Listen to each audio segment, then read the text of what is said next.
Hello everyone, स्वागत है आप सभी का आपके अपने इस YouTube channel struggle for education 563 में। प्यारे दोस्तों, आज के अपने इस वीडियो में हम रीजनिंग के 11 चैप्टर पर आधारित 11 अति महत्वपूर्ण प्रश्नों को फुल कॉन्सेप्ट और बेहतरीन शॉर्ट ट्रिक से सीखने वाले हैं।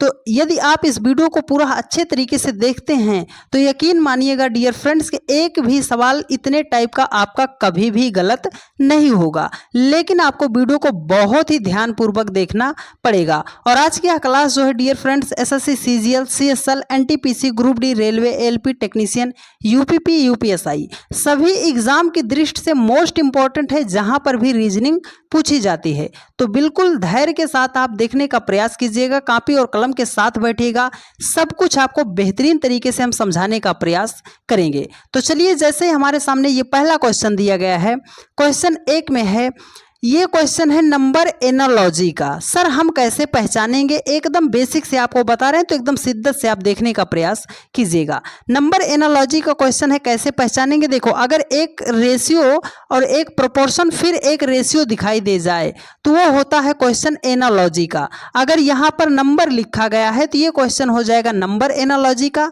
अगर यहाँ पर लेटर लिखे गए हैं तो ये क्वेश्चन हो जाएंगे लेटर एनालॉजी का। ठीक है, तो कैसे सॉल्व करना है, बेहतरीन तरीका बताएंगे। देखिए, कह रहा है कि 5 का जो रिलेशन 25 के साथ है वही 6 का रिलेशन क्या होगा।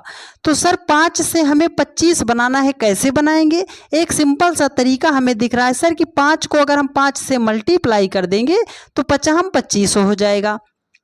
तो उसी प्रकार अगर 6 को भी हम 5 से मल्टीप्लाई करेंगे तो 6 पंजे हो जाएगा हमारा 30। पर सर 30 तो हमारा किसी ऑप्शन में नहीं दिया गया है। अब हम क्या करेंगे? अब बहुत सारे मेरे भाई होंगे जिनके दिमाग में ये बात आएगी, सर 5 का हम कर देते हैं स्क्वायर, तो 5 का स्क्वायर करेंगे तो 50 कितना हो जाएगा? 25 हो जाएगा। चलिए डियर फ्रेंड्स, 6 का भी कर देते हैं स्क्वायर, तो 6 का स्क्वायर करेंगे तो 6 छाम कितना हो जाएगा?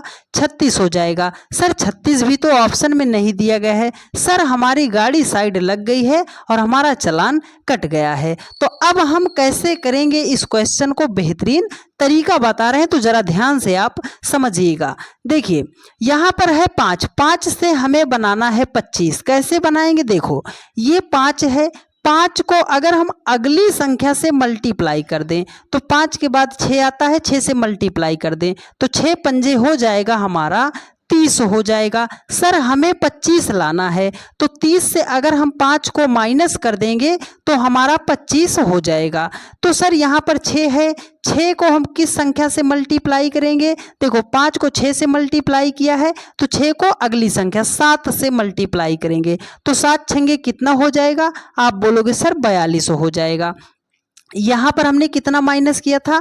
5 माइनस किया था, तो 42 से भी हम क्या करेंगे? 5 को माइनस कर देंगे। अगर हम 42 से 5 को माइनस करते हैं तो हमारे सामने आ जाएगा 37, 37 हो जाएगा। सर 37 ऑप्शन डी में दिया गया है और यही आपका राइट आंसर हो जाएगा। उम्मीद करते हैं आप सभी लोगों ने सवाल और सवाल के लॉजिक को बहुत ही बेहतरीन तरीके से समझने का प्रयास किया होगा डियर फ्रेंड्स। बस आप सेशन को आज लास्ट तक देखिएगा, एक भी प्रश्न ऐसा नहीं बचेगा डियर फ्रेंड्स कि जो आपका गलत हो जाए, और एकदम बेहतर अंदाज में हम आपको सिखाने का प्रयास करेंगे। देखिए, यहां पर लिखा है कार का जो रिलेशन व्हील के साथ है, बर्ड का रिलेशन क्या होगा? सर कार और व्हील मतलब कार तो कार हम समझ रहे हैं, व्हील मतलब क्या होता है? पहिया होता है डियर फ्रेंड। ठीक है, पहिया होता है। बर्ड का मतलब पक्षी हो गया। ठीक है, तो कार का जो संबंध पहिए के साथ है, बर्ड का संबंध किससे होगा? तो सर कार का पहिए से क्या रिलेशन है? आप बोलोगे सर कार जो चलती है वो किससे लुढ़कती है, किससे चलती है? आप बोलोगे सर वो तो पहिए से चलती है। तो हमारा पक्षी जो होता है वो एक स्थान से दूसरे स्थान तक किससे जाता है? तो अब आप कुछ लोग बोलेंगे सर वो उसके भी तो पैर होते हैं, पैर से जाता है। पर देखिए डियर फ्रेंड, पैर हमारा ऑप्शन में नहीं दिया गया है। अब हम क्या करेंगे? तो देखो, कार को गति करने के लिए आवश्यक होता है उसका पहिया, तो पक्षी को एक स्थान से दूसरे स्थान पर गति करने के लिए आवश्यक होता है पंख की आवश्यकता होती है, वो पंखों से ही अपने उड़ता है। पंख ऑप्शन में नहीं दिया गया है, लेकिन पंख को ही इंग्लिश में बोलते हैं हम विंग्स बोलते हैं। क्या बोलते हैं? विंग्स बोलते हैं। तो सर विंग्स तो ऑप्शन ए में दिया गया है और यही आपका राइट आंसर हो जाएगा। थोड़ा सा जो जीके जीएस बेस्ड क्वेश्चन होता है उन पर भी आपको पकड़ बना के अपनी रखनी है। ठीक है डियर फ्रेंड्स, चलिए अब चलते हैं नेक्स्ट क्वेश्चन पर। देखिए अगला क्वेश्चन है, बहुत ही बढ़िया क्वेश्चन है वेन डायग्राम का, और वेन डायग्राम का एक ही सवाल से आपको पूरा चैप्टर सॉल्व करना सिखा देंगे डियर फ्रेंड्स, यदि आप हमारी बातों को शिद्दत से समझने का प्रयास करेंगे। देखिए कह रहा है कि निम्नलिखित प्रश्न में सही वेन आरेख का चयन कीजिए। आदमी है, पिता है, डॉक्टर है, और ये चार ऑप्शन में आपको ग्राफ दिए गए हैं। पूछ रहा है कौन सा डायग्राम सबसे शुद्ध रूप इसका होगा। तो बहुत सारे मेरे भाई इसको ऑप्शन से बनाते हैं, या तो टाइम ज़्यादा ले लेते हैं और मैक्सिमम चांस है कि वो गलत कर देते हैं। लेकिन जो तरीका बता रहे हैं उससे अप्लाई कीजिएगा, कभी भी आपका गलत नहीं होगा। देखिए आदमी है, पिता है, डॉक्टर है। आप ऐसे सोचो, क्या दुनिया का जितना भी आदमी होता है वो सब पिता ही होता है? तो आप बोलोगे सर पिता बनने के लिए बाल बच्चे होना जरूरी है। अब दुनिया के हर व्यक्ति के पास तो बाल बच्चे पैदा नहीं हो सकते, तो यहाँ से मतलब निकला कि हर आदमी पिता तो नहीं हो सकता। अब ये बताइए, क्या दुनिया का जितना भी पिता होता है वो सब डॉक्टर होते हैं? तो आप बोलोगे सर हम अपने पिता को अगर ले रहे हैं तो सर हमारे पिताजी तो हैं लेकिन वो तो डॉक्टर नहीं हैं, तो मतलब सारे पिता तो डॉक्टर नहीं हो सकते हैं। अब आप इधर से चलिए, क्या दुनिया के जितने भी डॉक्टर होते हैं वो सब पिता ही होते हैं? तो आप बोलोगे सर कुछ डॉक्टर ऐसे भी होते हैं जिनकी ना तो कभी शादी होती है और ना ही कभी उनके बाल बच्चे होते हैं, तो वो भी पिता नहीं हो सकते। मतलब सर कि सारे डॉक्टर पिता तो नहीं हो सकते। अब ये बताइए, क्या सारे पिता जितने भी पिता हैं दुनिया के वो सब आदमी होते हैं? आप बोलोगे हाँ सर दुनिया के जितने भी पिता हैं वो सब आदमी ही तो हैं।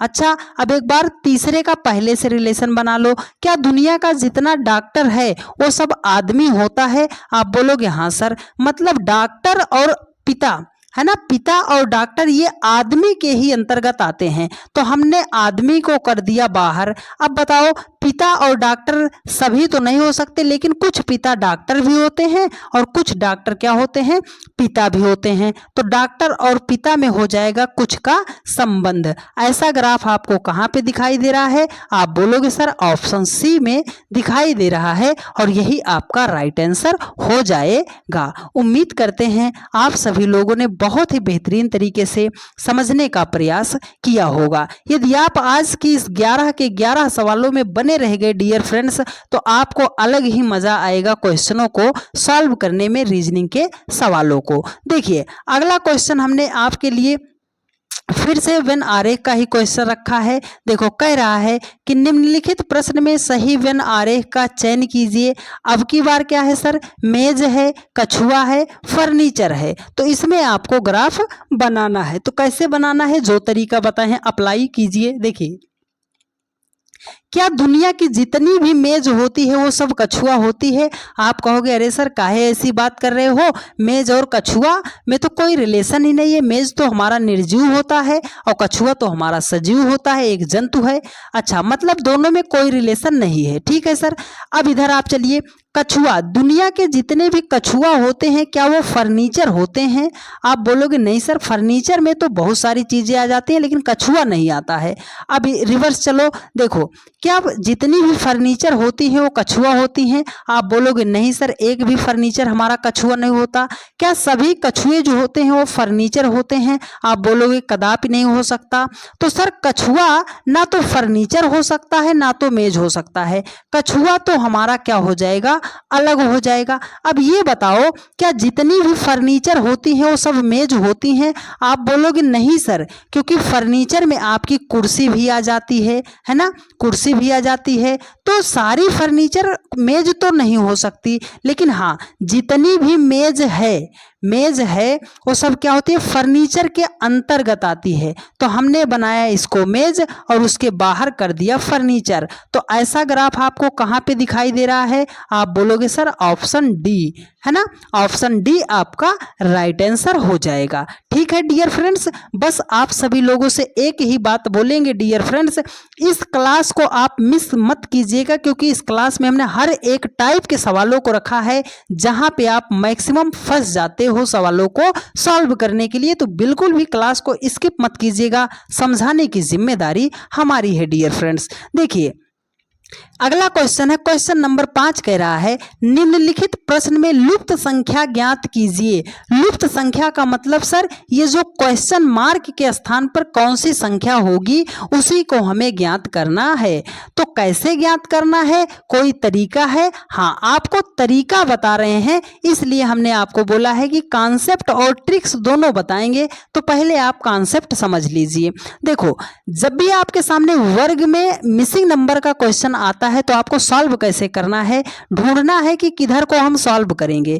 तो एक बात ये याद रखना कि जिधर को बड़ी बड़ी संख्या, सबसे बड़ी बड़ी संख्या दी जाए उधर को ही हमें सवाल को सॉल्व करना होता है। ठीक है, चलिए दूसरी बात क्या है सर, अगर छोटी छोटी संख्या से बड़ी संख्या बनाई जाएगी, छोटी छोटी संख्या से बड़ी संख्या बनाई जाएगी, तो या तो हम वहां पर मल्टीप्लाई करते हैं, या तो वहां पर स्क्वायर करते हैं, या तो वहां पर क्यूब करते हैं। ये दो बातें यदि आपको पता है तो कोई सा भी आपका मिसिंग नंबर का सवाल जो है सॉल्व हो जाएगा। तो चलिए इस क्वेश्चन पर अप्लाई करते हैं।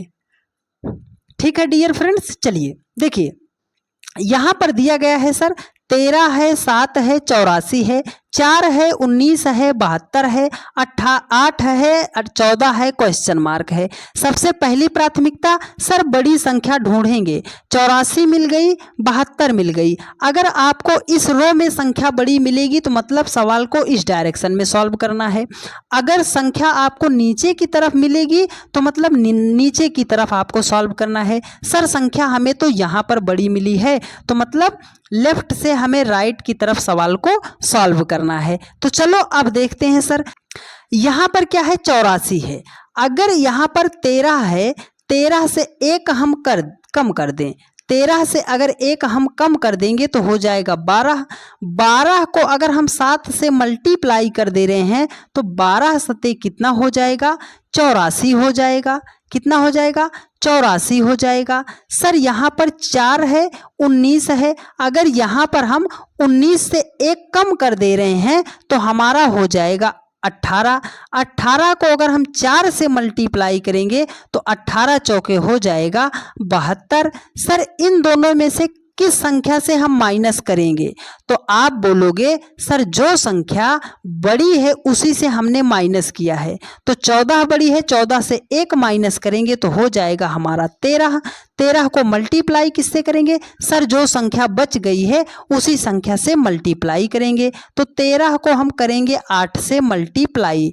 13 अट्ठे कितना हो जाएगा, 104 हो जाएगा। सर 104 ऑप्शन ए में दिया गया है और यही आपका राइट आंसर हो जाएगा। उम्मीद करते हैं आप सभी लोगों ने बहुत ही बेहतरीन तरीके से सीखने का प्रयास किया होगा। चलिए नेक्स्ट क्वेश्चन पर चलते हैं। अगला क्वेश्चन बहुत ही शानदार है, जरा ध्यान से आप समझने का प्रयास कीजिएगा। ये क्वेश्चन भी है लुप्त संख्या का ही है। अगर आप लोगों को समझ में आया है तो आप इसका जवाब कमेंट करने का प्रयास कीजिए डियर फ्रेंड्स। ठीक है, देखिए अगला क्वेश्चन कह रहा है कि निम्नलिखित प्रश्न में लुप्त संख्या ज्ञात कीजिए। क्वेश्चन मार्क के स्थान पर हमें संख्या फाइंड आउट करनी है। तो सबसे पहली बात, बड़ी बड़ी संख्या किधर दिख रही है? आप बोलोगे सर 89 दिख गया, 43 दिख गया। नीचे की तरफ हमें सवाल को सॉल्व करना है। 4 है, 5 है, उससे 89 बनाना है। सर छोटी संख्या है, छोटी संख्या से बड़ी संख्या बनाना है। तो मल्टीप्लाई करेंगे, क्यूब करेंगे, स्क्वायर करेंगे, है ना, स्क्वायर क्यूब करेंगे। इतनी बात पता है डियर फ्रेंड्स। चलो बनाते हैं। अगर 4 को 5 में मल्टीप्लाई कर दोगे तो आपका कितना हो जाएगा, 20। पर आपको 89 लाना है सर, नहीं आएगा। तो अब हम क्या करेंगे, चलो अगर हम 4 का क्यूब कर दे रहे हैं डियर फ्रेंड्स तो 4 चौके 16 चौके हो जाएगा 64। अगर 64 से हमें 89 बनाना है तो 64 में हम 25 को अगर जोड़ेंगे तो हमारा हो जाएगा 89 हो जाएगा। सर ये 25 का रिलेशन कहाँ से आया? ये 5 है ना डियर फ्रेंड्स, इसी 5 का अगर हम स्क्वायर कर दिए तो 25 हो गया। मतलब क्या है सर, पहली संख्या का क्यूब कर दो, दूसरी संख्या का स्क्वायर कर दो और उन दोनों को जोड़ दो तो ये संख्या मिलनी चाहिए। तो 3 का क्यूब करेंगे, 3 त्रिक्काम 9 त्रिक्कम कितना हो जाएगा 27, और 4 का स्क्वायर करेंगे तो 4 चौकम हो जाएगा 16। 27 में अगर हम 16 को जोड़ेंगे सर हो जाएगा हमारा 43 हो जाएगा। सर उसने 43 ही तो लिखा है। तो लॉजिक आपको समझ में आ गया ना डियर फ्रेंड्स? अब आप अप्लाई कीजिए। देखिए, 1 का हम करेंगे क्यूब, 2 का करेंगे स्क्वायर, तो 1 का क्यूब कितना होगा 1 हो जाएगा, 2 का स्क्वायर करेंगे तो 2 दूना कितना हो जाएगा 4 हो जाएगा, 4 में 1 को जोड़ेंगे तो हो जाएगा आपका 5। सर 5 ऑप्शन सी में दिया गया है। अरे दिया गया है ना भाई, तो यही तो आपका राइट आंसर हो जाएगा। अब देखिए, चलिए नेक्स्ट क्वेश्चन पर चलते हैं। अगला क्वेश्चन बहुत ही बेहतरीन सवाल है, ध्यान पूर्वक समझिएगा। अगला क्वेश्चन, अरे सर ये तो ब्लैंक ब्लैंक है, पूरा खाली खाली है, इस क्वेश्चन से आप हमें क्या समझाना चाहते हो? डियर फ्रेंड्स, आपके एग्जाम में वर्ग काउंट करने का क्वेश्चन आता है ना डियर फ्रेंड्स। देखिए, कह रहा है कि निम्नलिखित प्रश्न में कुल वर्गों की संख्या ज्ञात कीजिए।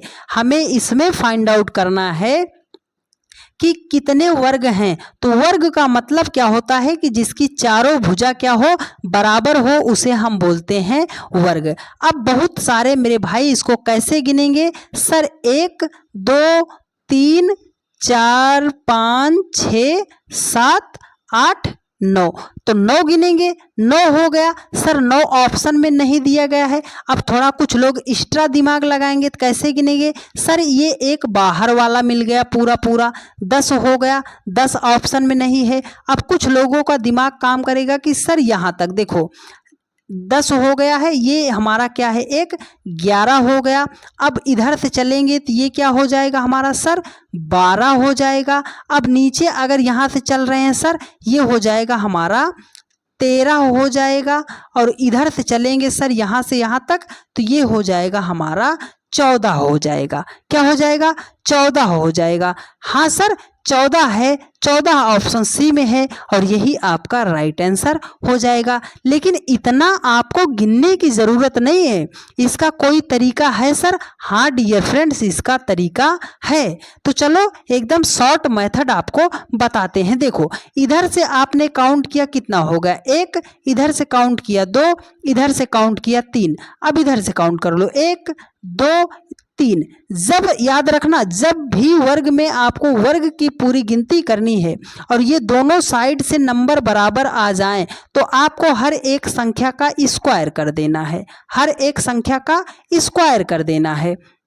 सर 1 का स्क्वायर करेंगे 1 हो जाएगा, 2 का स्क्वायर करेंगे 2 दूना 4 हो जाएगा, 3 का स्क्वायर करेंगे 3 त्रिक्काम 9 हो जाएगा। अब क्या करना है सर, सबको आप ऐड कर लो। तो सर 9 4 13 है, कितना हो गया 14 हो गया। सर 14 ऑप्शन सी में ही तो दिया गया है और यही आपका राइट आंसर हो जाएगा। तो एक एक को आपको नहीं गिनना। अगर आपके सामने वर्ग काउंटिंग का क्वेश्चन आता है तो आप इसमें नंबरिंग कर लो। अगर ये दोनों तरफ से देखो, इधर से गिना 3 हो गया, इस साइड से गिना 3 हो गया, अगर ये नंबर बराबर आ जाता है तो आपको हर एक संख्या का स्क्वायर करके ऐड कर लेना है, आपका आंसर आ जाएगा। अब कुछ लोगों के दिमाग में ये डाउट होगा कि सर अगर बराबर नहीं आया तो नहीं आया तो उसके लिए भी हम आपके लिए हर एक मतलब आपके समस्या का समाधान हम लेकर आए हैं डियर फ्रेंड्स। अगर बराबर नहीं हुआ तो हम क्या करेंगे?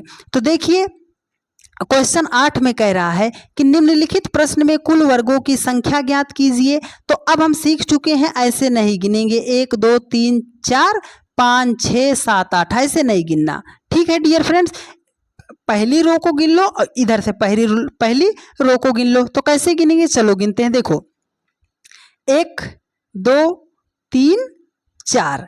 अब अगर नीचे की तरफ गिन रहे हैं तो 1 2 3। सर इधर तो 4 हो गया, इधर 3 हो गया, अब की बार तो बराबर नहीं हुआ सर, अब हम कैसे करेंगे? अगर बराबर होता तो स्क्वायर कर देते, लेकिन बराबर नहीं है तो हम क्या करेंगे? तो आपको कुछ नहीं करना, जो देखो यहाँ से सबसे लास्ट संख्या है उसको सबसे लास्ट संख्या से कर दो गुणा, और उसके बाद जो यहाँ पर संख्या बची हो उसको कर दो उससे गुणा, जो यहाँ पर संख्या बची है उसको कर दो आपस में गुणा। तो 3 4 को अगर 3 में गुणा करोगे तो 4 तियां कितना हो जाएगा? 12। 3 को अगर 2 में गुणा करोगे तो हो जाएगा 3 दूनी 6। 2 को अगर 1 में गुणा करोगे तो 2 एकम 2। अब इसी को आपको ऐड कर लेना है, तो 12 6 18, 18 में 2 को जोड़ोगे हो जाएगा आपका 20। सर 20 तो ऑप्शन बी फॉर बाहुबली दिया गया है और यही आपका राइट आंसर हो जाएगा। तो 2 टाइप के वर्ग काउंटिंग के क्वेश्चन बनते हैं, दोनों टाइप को हमने आपको समझा दिया कि जब दोनों तरफ से हमारी रेखाएं बराबर होंगी, इसमें वर्ग बराबर होंगे तो कैसे निकालेंगे, अगर वर्गों की संख्या बराबर नहीं होगी तो कैसे निकालेंगे। उम्मीद करते हैं मेरे हर एक भाई बहन ने बहुत ही गहनता से क्लास को देखने का प्रयास किया होगा और बहुत ही शिद्दत से समझने का प्रयास किया होगा।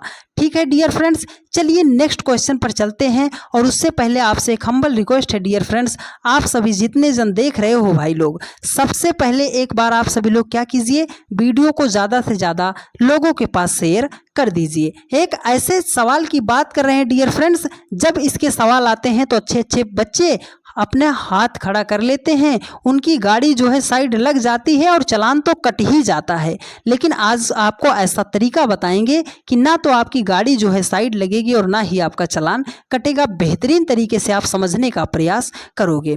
ये क्वेश्चन है सैलोलिज्म का, न्याय निगमन का क्वेश्चन है। कैसे करना है ये एक बात मेरी आप हमेशा याद रखना, जो कथन दिया जाएगा उसको आपको 100% सही मानना है कि ऐसा ही होता है।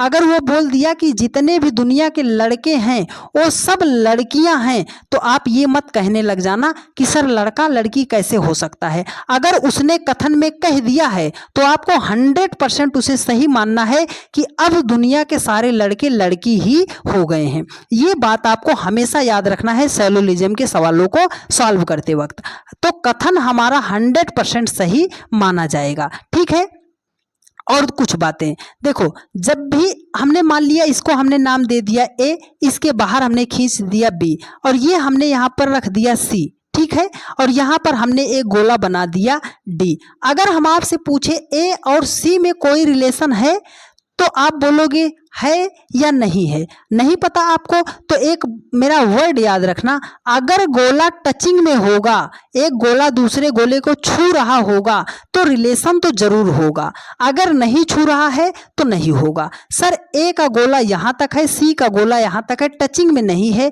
तो ये तो रिलेशन नहीं होगा। अगर हम आपसे पूछे क्या बी और सी का रिलेशन है, आप बोलोगे सर बी का गोला यहाँ तक, सी का गोला यहाँ तक, टचिंग नहीं हुआ, टचिंग नहीं हुआ तो इसका रिलेशन भी नहीं होगा। अगर हमने कहा ए और बी में कोई रिलेशन है, आप बोलोगे 100% है सर। देखो यहीं पर आप ध्यान देना, अगर हम आपसे कहें क्या सभी ए, जितने भी ए हैं वो बी हैं, तो अभी आपको पता है या नहीं पता ये हमें नहीं पता, लेकिन आप ये इतना समझना कि अगर अंदर से बाहर की तरफ जाया जाएगा तो वहाँ पर सभी का रिलेशन होता है कि जितना भी ए है वो सब क्या होगा, बी होगा। अगर हम बाहर से अंदर की तरफ जाएंगे, अगर हम आपसे ये कहें क्या सभी बी ए हैं, तो आप बोलना सर नहीं, बाहर से अंदर की तरफ जाते हैं तो कुछ का रिलेशन होता है। ये इतना हमने आपको थियरी के तौर पर बता दिया। यदि आपने इतनी बातों को मेरी ध्यान से समझा होगा तो ऐसे सवाल तो विदिन 2 सेकंड में सॉल्व करना सीख जाओगे डियर फ्रेंड्स। चलिए अब सवाल पर अप्लाई करते हैं। देखो कह रहा है कि सभी गिटार वाद्य हैं, जितने भी गिटार हैं वो सब क्या हैं, वाद्य हैं। तो चलो हमने इसको ऐसे बना दिया, इसका नाम हमने लिख दिया गिटार, है ना, हमने जी लिख दिया। जितना भी हमारा गिटार है वो सब क्या है, वाद्य है, तो इसका मतलब वाद्य के क्या होगा, ये अंदर आएगा। सभी गिटार क्या है, वाद्य हैं। अब देखो कह रहा है कि सभी वाद्य बांसुरियां हैं, ये जितने भी वाद्य हैं ये सब क्या है, बांसुरी हैं, तो मतलब सभी वाद्य जो हैं ये सब क्या हैं, बांसुरी हैं। सर ये तो ग्राफ हमने बना लिया, अब हमें निष्कर्ष पे चलना है। देखो कह रहा है कि सभी बांसुरियां वाद्य हैं। सर बांसुरी वाद्य ये रहा, ये बांसुरी है। कह रहा है कि सभी बांसुरियां वाद्य है, सभी बांसुरी वाद्य हैं। सर बाहर से अंदर की तरफ जा रहे हैं तो सभी का रिलेशन तो नहीं होगा, तो मतलब पहला निष्कर्ष तो हमारा हो गया गलत। ठीक है, अब देखो कह रहा है कि सभी गिटार बांसुरी हैं, सभी गिटार बांसुरियां हैं, तो बोलोगे आप सर बांसुरी के अंदर ही तो है, मतलब दूसरा निष्कर्ष हमारा सही हो जाएगा। तो केवल सेकंड निष्कर्ष हमारा सही है, और ऐसा ऑप्शन आपको फोर्थ में दिखाई दे रहा है कि केवल निष्कर्ष सेकंड ही सही है, और यही आपका राइट आंसर भी हो जाएगा। उम्मीद करते हैं डियर फ्रेंड्स आपने इन सभी सवालों को बहुत ही बेहतरीन तरीके से सीखने समझने का प्रयास किया होगा। और यदि आपको सारी बातें समझ में आ रही हैं डियर फ्रेंड्स, और आप चैनल पर नए हैं, तो आपने अपने इस चैनल को बहुत ही ज़्यादा प्यार दुलार सपोर्ट किया है प्यारे दोस्त, तो अपना प्यार भरोसा और सपोर्ट इसी तरीके से बनाए रहिए, और अपने चैनल को ज़्यादा से ज़्यादा लोगों के पास शेयर करते रहिए। ये चैनल आपका है, हर एक कमेंट को आपको ध्यान में रखते हुए क्लास यहाँ पर चलाई जाती है, तो फटाफट एक बार आप शेयर कर दीजिए। देखिए कह रहा है कथनों को पढ़ें और दिए गए विकल्पों में से निष्कर्ष चुनें। कथन क्या है, कह रहा है कि सभी सिल्क जूट हैं, तो अब हम बनाते हैं, अब तो हम सीख चुके हैं ना। कह रहा है कि सभी सिल्क, तो हमने इसका नाम लिख दिया सिल्क। सभी सिल्क क्या है, जूट हैं। सभी सिल्क क्या है, जूट हैं, तो हमने जूट सिल्क को अंदर कर दिया, जूट को बाहर कर दिया। अब कह रहा है कि सभी जूट नीले हैं, ये जितना भी जूट है वो सब क्या है, नीला है। सभी जूट क्या है, नीला है, सभी जूट नीला है। अगला कह रहा है कि कोई भी नीला लाल नहीं है, ये जितना भी नीला है ये क्या है, लाल नहीं है। ठीक है, लाल नहीं है, ये एक भी नीला लाल नहीं है। अब देखो निष्कर्ष क्या कह रहा है, सभी नीले सिल्क हैं, नीला तो यहाँ है सर, सिल्क हमारा यहाँ है, सभी नीले सिल्क हैं सर, बाहर से अंदर की तरफ आ रहे हैं, तो पहला निष्कर्ष तो वैसे ही हमारा गलत हो जाएगा। अगला कह रहा है कुछ जूट सिल्क हैं, सर जूट तो यहाँ है, सिल्क यहाँ है, बाहर से अंदर की तरफ जा रहे हैं, तो कुछ का रिलेशन हमेशा ही हमेशा सही होता है, तो दूसरा निष्कर्ष हमारा सही हो जाएगा।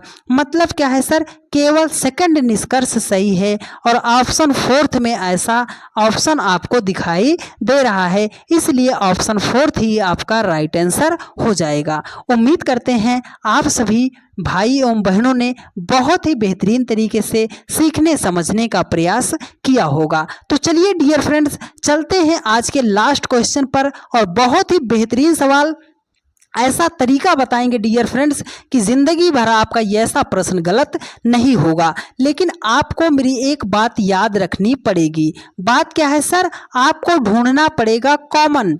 कॉमन का मतलब सर उभयनिष्ठ, उभयनिष्ठ का मतलब सर हम हिंदी भी नहीं समझ पा रहे हैं, तो आप ये समझ लो ये आपकी गर्लफ्रेंड है, ये आप हो, और ये आपकी गर्लफ्रेंड का भी एक बॉयफ्रेंड है ना। ये आप हो, ये आपका कोई दोस्त है, और ये आपकी गर्लफ्रेंड है। एक ही गर्लफ्रेंड में दोनों लोग, एक ही गर्लफ्रेंड से दोनों लोग दोस्ती किए हो, तो ये कॉमन हो गई ना, आपकी भी दोस्त हो गई, इसकी भी दोस्त हो गई, तो उसको बोलते हैं कॉमन बोलते हैं। ठीक है, कॉमन का मतलब जो कम से कम दो जगहों पर जरूर से जरूर ही मिलती दिखाई दे। ठीक है, चलिए यदि आप कॉमन को ढूंढना सीख गए तो ऐसा सवाल विद इन सेकंड में आप सॉल्व करना सीख जाओगे। तो चलिए इस क्वेश्चन को पढ़ते हैं और फटाफट आंसर देने का प्रयास करते हैं। देखिए कह रहा है कि यदि किसी संकेत भाषा में 324 का अर्थ है लाइट इज ब्राइट, 629 का अर्थ है गर्ल इज ब्यूटीफुल, तथा 4758 का अर्थ है आई प्रिफर ब्राइट क्लॉथ्स, तो भाषा में किस संख्या का अर्थ लाइट है। आपको लाइट के लिए क्या कोड किया जाएगा वो फाइंड आउट करना है। तो चलो सर हम कॉमन ढूंढते हैं। सबसे पहले कॉमन कहाँ ढूंढेंगे? हम कॉमन ढूंढेंगे नंबर में, कॉमन ढूंढेंगे जो गिनतियां दी गई हैं। तो चलो ढूंढते हैं। देखो अगर इसमें हम देख रहे हैं सर 3 2 4, आगे में देखो 6 2 9, कॉमन एक संख्या मिल रही है सर, 2 यहाँ पर है, 2 यहाँ पर है। तो हमने 2 को पकड़ लिया, अलग कर दिया, ठीक है। अब 2 के लिए जो उसने लिखा है यहाँ पर लिखा है, 629 के लिए लिखा है जो वो यहाँ पर लिखा है। तो light is bright, girl is beautiful, दोनों में कॉमन क्या है? आप बोलोगे सर इज यहाँ भी है, इज यहाँ भी है, तो मतलब 2 का अर्थ क्या हो गया? इज हो गया, ठीक है। अब कैसे चलेंगे आगे? चलो यहाँ पर है 4 7 5 8। अब देखो ये संख्या कहीं पर भी कॉमन दिखाई दे रही है कि नहीं दिखाई दे रही है? सर 4 7 5 8, 6 दोनों इसमें तो कहीं नहीं दिखा। 3 2 4, सर 4 यहाँ पर भी है, 4 यहाँ पर भी है। पहले में और तीसरे में कॉमन क्या है? 4। तो 4 के लिए वर्ड देखो कॉमन क्या है? सर यहाँ पर है लाइट इज ब्राइट, यहाँ पर है आई प्रिफर ब्राइट लाइट्स। देखो क्लॉथ्स, तो ब्राइट ब्राइट कॉमन मिल गया ना। तो 4 के लिए हम लिखेंगे ब्राइट को। अब देखो 2 और 4 कहाँ पर है? 2 और 4 कहाँ पर है? तो आप बोलोगे सर 2 और 4 यहाँ पर दिखाई दे रहा है। तो इज तो हो गया 2 के लिए, ब्राइट हो गया 4 के लिए। तो बचा एक ही यहाँ पर एक ही लेटर बचा है और यहाँ पर एक ही नंबर बचा है। सर लाइट ही तो पूछ रहा था, तो लाइट के लिए कोड क्या लिखा जाएगा? 3 लिखा जाएगा।